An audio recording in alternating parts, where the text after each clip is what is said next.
Hello. आज आम्ही तुम्हाला घेऊन आलोय भोरजवळील एका ऐतिहासिक आणि वाऱ्याच्या वेगासाठी प्रसिद्ध असलेल्या किल्ल्यावर, म्हणजेच रोहिडा उर्फ विचित्रगड.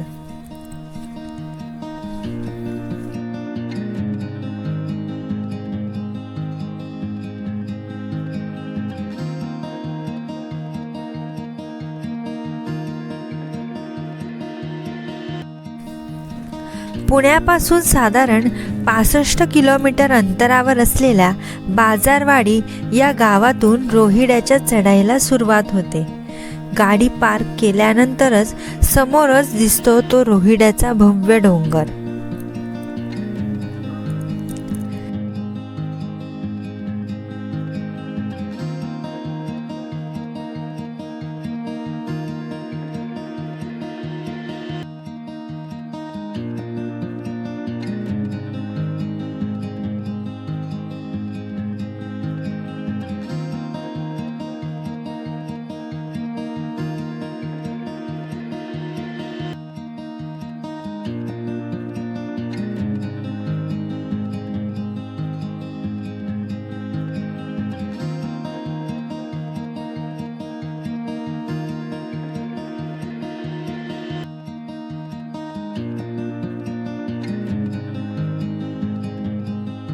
पावसाळ्यात ही वाट अत्यंत निसर्गरम्य दिसते.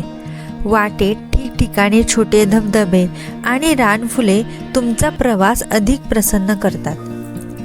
चढाई मध्यम स्वरूपाची असून साधारण 45 मिनिटात तुम्ही किल्ल्याच्या पहिल्या महाद्वाराजवळ पोहोचता.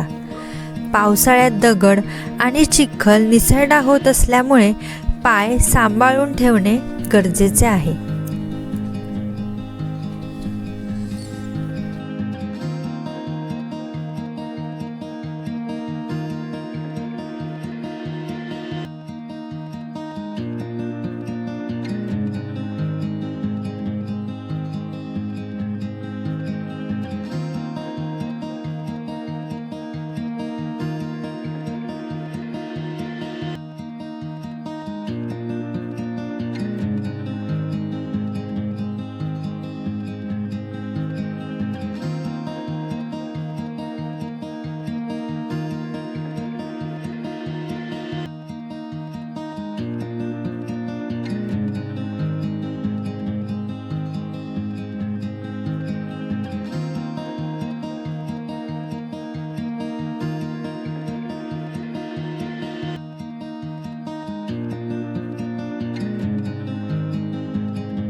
रोहिडाचे सर्वात मोठे वैशिष्ट्य म्हणजे याच्या सुरक्षित रचनेसाठी बांधलेली एक पाठोपाठ 3 भव्य प्रवेशद्वार.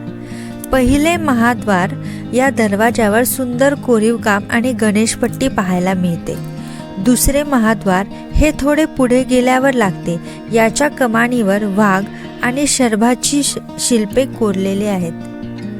ही तत्कालीन मराठा वास्तुकलेचे प्रतीक आहे. तिसरे महाद्वार हे मुख्य बालेकिल्ल्याकडे घेऊन जाते. या दरवाजाची रचना अशा प्रकारे केली आहे की शत्रूला सहजासहजी आत प्रवेश करता येत नसे.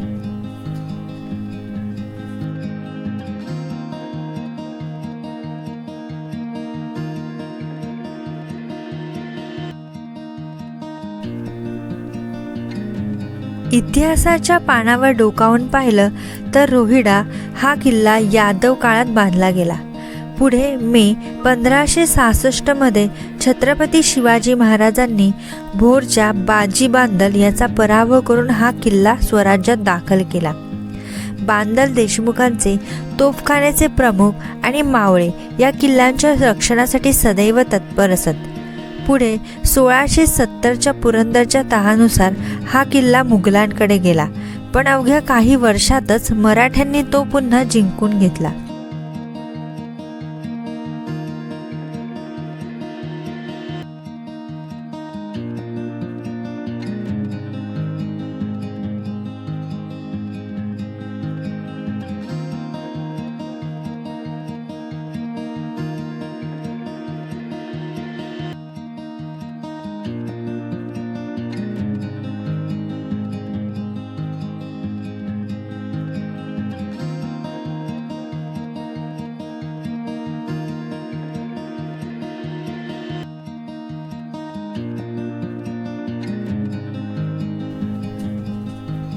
या गडाच्या प्रत्येक दगडाला स्वराज्याच्या पराक्रमाचा इतिहास ठाऊक आहे.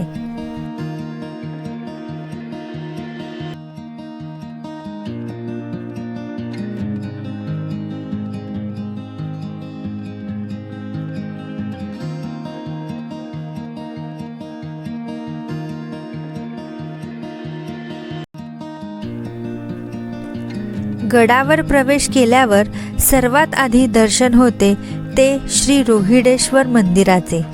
या मंदिराचा नुकताच जीर्णोद्धार करण्यात आला आहे. मंदिराच्या समोरच पिण्याच्या पाण्याची स्वच्छ टाकी देखील आहेत. आणि हो, रोहिडाची सर्वात खास गोष्ट म्हणजे इथल्या सोसाट्याचा वारा. पावसाळ्यात या बुरुजावर उभे राहिल्यावर वाऱ्याचा वेग इतका प्रचंड असतो की वरून पडणारा पाऊस थेट खाली न जाता वाऱ्यासोबत उलटा वर येतो. हा खरोखरच अंगावर शहारे आणणारा अनुभव आहे.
तर इतिहास, निसर्ग आणि तुफान वाऱ्याचा हा रोहिडा पावसाळी ट्रेक तुम्हाला कसा वाटला हे आम्हाला कमेंट करून नक्की सांगा.